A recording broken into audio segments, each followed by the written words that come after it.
Numerous officers are targeted and robbed of their firearms, mainly because they do not apply soap. Some escape with their lives, while others are not so lucky.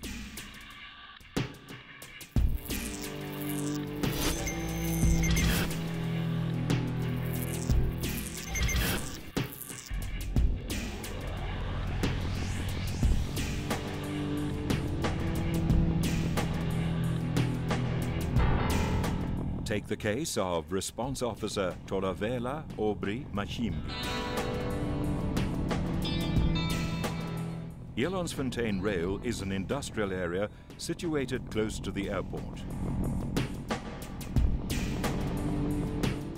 There have been about 80 responses in the past 5 months. So that affected the response officer, that he started dropping his level of awareness.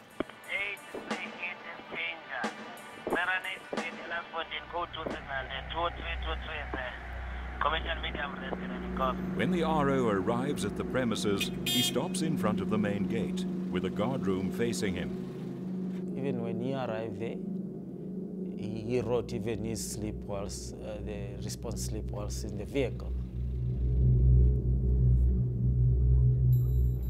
The RO exits his vehicle, leaving the driver's door open and the vehicle keys inside the ignition, and proceeds towards the main gate without putting on his combat helmet.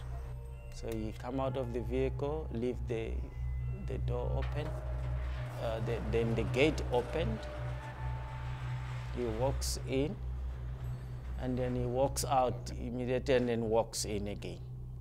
He also fails to identify cover points on his way through the main gate. RO Mashimbi steps inside the property and waits for the guard to advance. But when he steps back towards the outside of the gate, he notices that the guard stayed inside the guardroom. I did ask him when I was investigating, why did you walk in and you walk out? He says, I wanted to see if the guard is coming to meet me, but I see that he's not coming to meet me, then I decided to go. Frustrated, the RO then proceeds towards the entrance of the guardroom.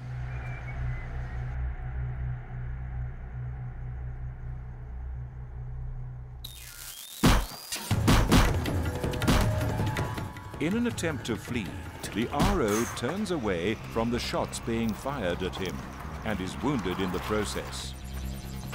RO Mashimbi randomly fires 7 rounds in the direction of the gate, as he believes that the suspect is chasing him down. Yes, we found some cartridges there that showed that he fired some rounds, a couple of rounds, whilst he was outside. He runs past his open response vehicle and takes cover from the suspects just down the road. When we were doing investigation, asking him, why did you take your blood proof? Says, no, I was feeling hot. I was feeling dizzy, I was feeling hot. And I can feel my back is weight. And I said, no, something is wrong. Then he took off his blood proof. RO Mashimbi returns to his vehicle and backs away from the gate. He then requests the dispatcher to contact the SAPS and ambulance services.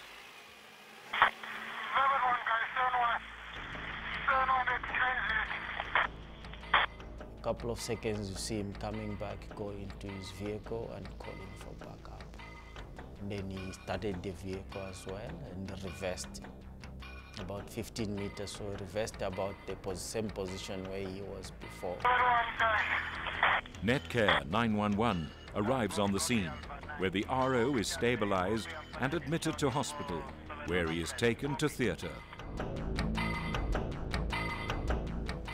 Upon further investigation, it was established that a group of suspects gained entry to the premises by climbing over a side wall, which was under construction, with no electric fencing protecting the premises.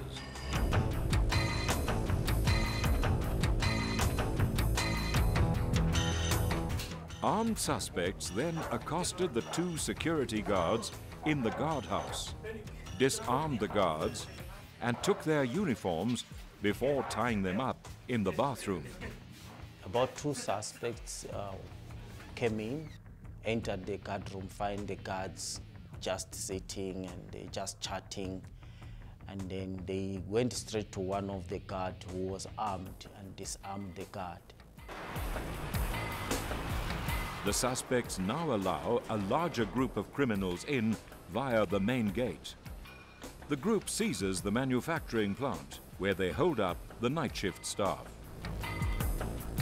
A suspect questions the guards on the procedures during alarm activation and armed response. The criminals brought in 2 trucks and started loading them with copper coils, pipes and hosing. You can see on the footage that it was big loaded. They were driving forklifts, those guys loading copper. So they spent about like 2 hours. They activated the alarm inside the workshop where they were. Maybe they went in one of the offices, and after that, they left. The staff members managed to free themselves and untied the guards.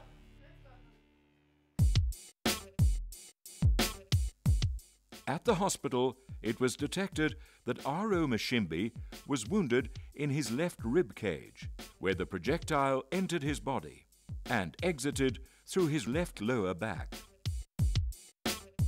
Let us look at cause and contributing factors. Direct cause. The R.O. is wounded by an armed suspect, posing as the on-site security guard. Root cause. The R.O. is perceived as a threat by suspects and neutralized. Contributing factors. Complacency by the R.O. due to continuous false alarms from the premises. The R.O. fails to employ the SOAP procedure and stops in front of the main gate. Failing to follow company response guidelines, the R.O. leaves the vehicle door open with keys still inside the ignition. Also, failing to wear a combat helmet on an alarm call-out. Possible inside involvement by a security guard or company employees. The R.O. is not suspicious of the guard dressed in the guarding uniform, and he is aware that there are guards on site. Visibility from inside the guard room towards the outside gave the suspects an advantage to observe possible security and police presence. High-value goods that can be easily sold.